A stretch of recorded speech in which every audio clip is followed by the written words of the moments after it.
When I first laid eyes on the small stretch of open land just outside the HOA's boundary, it felt like freedom. The property was rough, overgrown grass, a few scattered trees, and a rusted for sale sign, but it was mine. After years of living under the HOA's constant watch, I wanted a place where no one could dictate what color my mailbox should be or how long my grass could grow. The HOA president, Karen Whitmore, was the first to notice. The moment I started clearing brush, she marched over in her pastel blazer and oversized sunglasses like she was the queen of the subdivision. "You can't start construction here without board approval," she barked. I smiled and wiped the sweat off my forehead. "Karen, this land isn't part of your HOA. Check the map." Her jaw clenched. "Everything around here falls under the Homeowners Association's oversight." "Not this," I replied, pointing to the surveyor's flags I had placed along the boundary. I checked with the county. "This plot's just outside your reach." The color drained from her face, but her smile quickly returned, fake, like always. "We'll see about that," she said before storming off. For the next few days, I noticed more HOA members walking past, snapping pictures and whispering. I ignored them. I started laying down gravel for a driveway and prepping for a small workshop. That's when the first notice appeared on my truck, an official-looking paper claiming I was violating HOA landscaping rules. I laughed and crumpled it up. Nice try, but the next morning, things escalated. The ground shook and I heard the rumble of diesel engines. 2 bulldozers marked with the HOA's contractor logo were parked at the edge of my property line. Workers in orange vests stood around waiting for instructions. Karen stood proudly in front of them, clipboard in hand. "We're clearing this area for community beautification," she announced. I walked right up to her. "You step 1 foot onto my property and you'll regret it." She smirked. "Oh, we've already cleared it with the board." I pulled out my phone, dialed a number, and said loud enough for everyone to hear, "Sheriff's Department? I'd like to report trespassing and attempted property damage." Karen's face froze. "You wouldn't dare." I grinned. "Watch me." As the sirens echoed in the distance, I knew this was just the beginning. The HOA had made their first move, and now I was making mine. The sheriff's cruiser rolled up faster than I expected, gravel crunching under the tires. The flashing blue lights reflected off Karen's sunglasses as she tried to keep her composure. Sheriff Dan Harlow, a tall man with a calm but commanding presence, stepped out and rested his hand on his belt. "What seems to be the problem here?" he asked, scanning the bulldozers, the workers, and finally me. I pointed toward the machines. "These people are trying to bulldoze my land. I own this property. It's outside the HOA boundary." Karen stepped forward, her voice dripping with authority. "Sheriff, this area falls under the jurisdiction of the Lakeside Homeowners Association. We're simply maintaining community standards." Harlow raised an eyebrow. "You have ownership records proving that?" Karen's face twitched. "Well, not personally, but the HOA—" "Ma'am," Harlow interrupted. "Unless the HOA's name is on the county deed, you don't have any authority here." He turned to me. "You have proof this is yours?" "Absolutely." I handed him a folded document. From my back pocket, the property deed I had printed from the county's official website. He unfolded it, scanned the stamp, and nodded. "Looks valid to me." Karen started to panic. "But Sheriff, he's destroying the view. Our property values will plummet." The sheriff sighed. "That's not a crime, ma'am." He gestured toward the bulldozer operators. "Shut the engines off now." The workers hesitated, glancing at Karen. One shrugged and turned off his machine.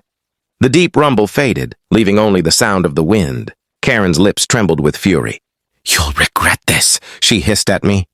"Oh, I'm sure I will," I said with a grin. "But at least I'll regret it on my land." The sheriff looked between us. "I suggest you folks settle this peacefully. Ma'am, if your HOA continues to interfere, it'll be considered harassment and trespassing." Karen's cheeks flushed red. "This isn't over," she muttered, storming back toward her car. Once the HOA convoy cleared out, the sheriff turned to me. "You've got every right to do what you want here," he said. "But something tells me they won't back off easily. You might want to install some cameras just in case." "I already have," I replied, pointing to a motion-activated camera mounted on a nearby post. "They're not sneaking up on me again." He chuckled. Smart man. Stay safe. As his cruiser disappeared down the road, I took a deep breath. For the first time, the land felt quiet again. But I knew Karen and people like her didn't take defeat well. By sunset, I saw her SUV creeping by again, slowing at the property line. Her window rolled down and she stared at me before driving off without a word. Something told me this wasn't the end. It was just the calm before the next storm. The next few days were quiet, too quiet. I kept working on the land, leveling out a section for my workshop and setting up fencing to mark my boundary. But even as I worked, I could feel eyes on me. Cars from the HOA neighborhood would slow down, drivers pretending to check their mirrors while clearly filming me. Then one morning, I walked out to find bright orange violation notices taped to my gate. My truck, even my mailbox across the road. Each one claimed I was in violation of community ordinances regarding construction and noise. It would have been funny if it wasn't so pathetic. I called the county zoning office, and the woman on the phone actually laughed when I read her the notices. Sir, she said, the HOA doesn't have authority on that parcel. You're good. Still, I could tell Karen wasn't letting go. Later that evening, I spotted a few of her board members meeting near my fence, whispering and pointing at my property. One of them was holding a tablet, scrolling through something. I walked over to the fence line. Need directions? I asked. They flinched. The guy with the tablet quickly pocketed it. Just checking drainage issues, he said nervously. Sure you are, I replied. But you might want to check them on your side of the line. They hurried off, pretending to laugh it off, but I knew something was brewing. That night, my dog, Ranger, started barking like crazy around midnight. I grabbed my flashlight and stepped outside. The beam landed on a figure near the property edge. Someone crouched low by the fence. I shouted, and the person bolted, sprinting toward the HOA road. I ran to the fence and found what they'd left behind. Can of spray paint and a sign half nailed to my post. Unapproved development, subject to removal. I laughed out loud. Nice try, Karen. The next morning, though, my laughter faded. I arrived at the property to find tire tracks. Heavy, ones cut deep into my freshly leveled soil. Whoever had come in during the night had driven a vehicle straight through the area. I'd been grading. My camera footage confirmed it. The HOA's landscaping truck. Headlights off, creeping in just past midnight. That was it. Enough was enough. I downloaded the footage and called Sheriff Harlow again. Sheriff, I said, I think we've got ourselves some vandalism and criminal trespass this time. He sighed through the phone. They really don't know when to quit, do they? No, I replied, staring out over my ruined work. But neither do I. By the next morning, Sheriff Harlow's cruiser was parked at the edge of my land again, lights flashing. He stepped out with a deputy, holding a clipboard and a serious look. You said you had video evidence? He asked. Right here. I handed him a USB drive with the footage from my security cameras. The video clearly showed the HOA's landscaping, truck driving across my property under cover of darkness. The sheriff watched the clip on his dash monitor and nodded slowly. Well, he said, this isn't just trespassing anymore. That's property damage.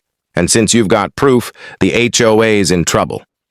Karen arrived not long after, storming out of her SUV in full fury mode, trailed by two board members. Sheriff, what is the meaning of this? She demanded. Harlow kept his tone calm but firm. Ma'am, we've got clear video of your HOA's vehicle entering private property without permission and causing damage. That's a criminal offense. Karen's fake smile twitched. That's impossible. We were conducting a community safety inspection. After midnight? I asked. With your lights off? Her expression faltered, but she wasn't ready to back down. This entire area affects our property values. He's lowering them by turning this place into a construction site. The sheriff crossed his arms. Property values aren't the law, ma'am. Boundaries are. You crossed them. Karen looked at me, her voice trembling between anger and desperation. You don't understand. We've worked years to make our neighborhood perfect. And you're ruining it with your shed and gravel driveway. I took a step closer. What I do on my land is my business. You tried to bully the wrong guy. Harlow nodded. I'll be filing a report. You and your board can expect fines and possibly charges if this keeps up. The color drained from Karen's face. For the first time, she looked genuinely unsure of herself. She turned to her board members, whispering urgently, then stormed back to her SUV. The door slammed so hard the echo lingered. The sheriff turned to me. "We'll take care of the legal side. But if I were you, I'd keep that camera system running." "Oh, I will," I said. "And next time, maybe I'll live stream it." He chuckled. That might just keep them honest. As their vehicles pulled away, I looked out over the damaged soil. The bulldozers, the threats, the late-night sabotage. It all felt like a bad dream fading in the morning sun. I rebuilt the next week, stronger than before. A small fence went up around the perimeter. Not to keep people out, but to remind them where my freedom began. And every time I saw Karen drive by, glaring from her HOA kingdom, I just smiled, because she finally understood the truth. Some land doesn't belong to her world anymore. It belongs to me.